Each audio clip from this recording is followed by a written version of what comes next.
আমি মনে করতেছি দুনিয়ার বুকে যে আমার ধন সম্পদ হয়েছে, টাকা পয়সা আছে, গাড়ি বাড়ি আছে, সবকিছু আমার বুদ্ধি এবং শক্তির মাধ্যমে আমি ইনকাম করেছি। এখানে কারো কোনো সাহায্য নেই, কারো কোনো হস্তক্ষেপ নেই। আমরা যারা এমনটি মনে করতেছি মুসলমান ইমানদার, এই দুনিয়ার বুকে হাত ছাড়া মানুষের অভাব নাই, পা ছাড়া মানুষের অভাব নাই, চোখ ছাড়া মানুষের অভাব নাই। আল্লাহ পাক আমাকে আপনাকে কত চমৎকার করে বানিয়েছেন। দুইটা হাত দিয়েছেন, পা দিয়েছেন, দেখার জন্য চোখ দিয়েছেন, গন্ধ নেওয়ার জন্য আল্লাহ পাক আমাদেরকে নাক দিয়েছেন। এত চমৎকার করে বানিয়েছেন।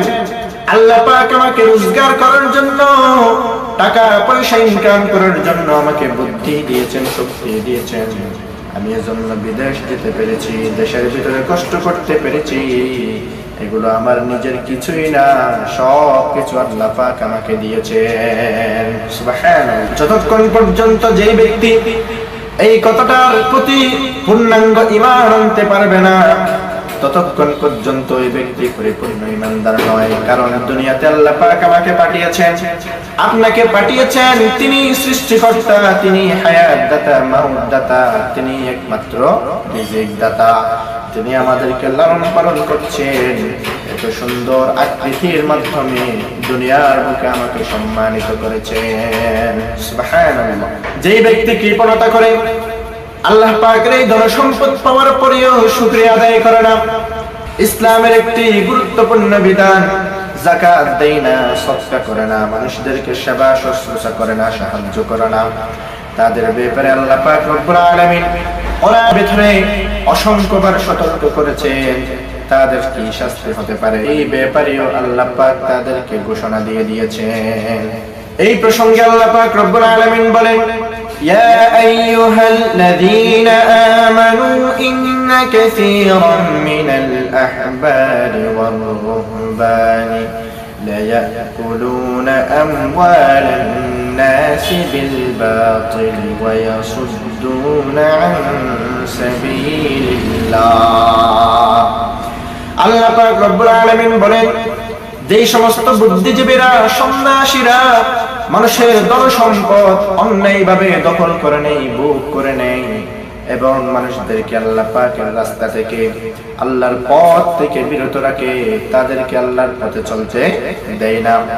ওয়াল্লাযীনা ইয়াকনিজুনা আয-যাহাবা ওয়াল-ফিদ্দাতা ওয়া লা ইউনফিকুনাহা ফী সাবিলিল্লাহ। আল্লাহ পাক রব্বুল আলামিন আরো বলেন, যে সমস্ত ব্যক্তিরা স্বর্ণ রূপা জমা করে রাখে, আল্লাহর রাস্তায় ব্যয় করে না, ফাবাশশিরহুম বিআযাবিন আলীম। হে রাসূল, আপনি তাদেরকে সংবাদ দিয়ে দিন, কিয়ামতের ময়দানে তাদের এই ধন সম্পদ কোনো কাজে আসবে না। তাদের জন্য এই সমস্ত কাজগুলোর কারণে কঠিন থেকে কঠিনতম আযাব কিয়ামতের ময়দানে অপেক্ষা করতেছে। এজন্য সময় থাকতে মুসলমান ইমানদার এই কোরআন এবং হাদিসের অনুসরণে আমাদেরকে কৃপণতা, এই সমস্ত নিজের শক্তির প্রশংসা করা বন্ধ করতে হবে। শুধু তাই নয়, মুসলমান ইমানদার যারা দুনিয়ার বুকে কৃপণতা করে, তাদের ব্যাপারে সূরা আলে ইমরানের 180 নম্বর আয়াতে আল্লাহ পাক রব্বুল আলামিন বলেন, যারা তোমরা কৃপণতা করো, কিয়ামত দিবসে তোমার এই ধন সম্পদ তোমার গলার ভিতরে ঝুলিয়ে দেওয়া হবে, এগুলো তোমার ফাঁস হবে। কিয়ামতের ময়দানে এই ধন সম্পদ নিয়ে তোমাকে জাহান্নামের ভিতরে প্রবেশ করতে হবে। নাউযুবিল্লাহ। আল্লাহ পাক রব্বুল আলামিন সূরা হাদীদের 23 এবং 24 নম্বর আয়াতে আল্লাহ পাক রব্বুল আলামিন বলেন, তোমরা যারা কৃপণতা করো এবং মানুষদেরকে কৃপণতার আদেশ দাও, তোমরা জেনে রাখো নিশ্চয়ই মহান রবের কাছে ধন সম্পদের অভাব নাই। তোমরা জেনে রাখো নিশ্চয়ই মহান রব অনেক বেশি শক্তিশালী। তোমার কৃপণতা আল্লাহ পাক রব্বুল আলামিনের কাছ পর্যন্ত পৌঁছায় না।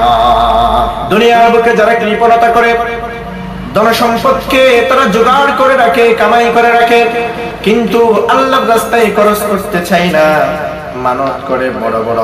আল্লাহর হাবিব সাল্লাল্লাহু আলাইহি ওয়াসাল্লাম ওই সকল কৃপণ মানতকারীদের ব্যাপারে বলেছেন, আন-নাযরু লা ইউকদ্দিমু ولا يؤخر به وإنما يستخرج به من البخيل যেই সমস্ত ব্যক্তিরা মানত করে এই মানত করার কারণে তার তাকদীরের কোনো পরিবর্তন হয় না, তার তাকদীর সামনের দিকেও আসে না, পিছনেও চলে যায় না। আল্লাহ পাক যা নির্ধারণ করেছেন সেটাই হবে।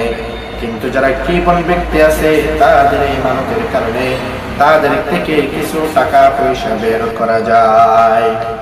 এজন্য মুসলমান ইমানদার টাকা পয়সা ধন সম্পদ এগুলোকে লুকিয়ে রেখে আল্লাহর রাস্তায় খরচ না করে আপনি বসে থাকবেন কিয়ামতের ময়দানে, এটা আপনার জন্য গজব হবে, আযাব হবে। কিয়ামত দিবসে আপনার এই ধন সম্পদ আপনাকে জাহান্নামে নিয়ে যাবে। এজন্য কৃপণতা নয়, ধন সম্পদ স্বর্ণ রূপা এগুলোকে রেখে দিয়ে নয়, আল্লাহর রাস্তায় ব্যয় করতে হবে, মানুষদেরকে সাহায্য শুশ্রূষা করতে হবে।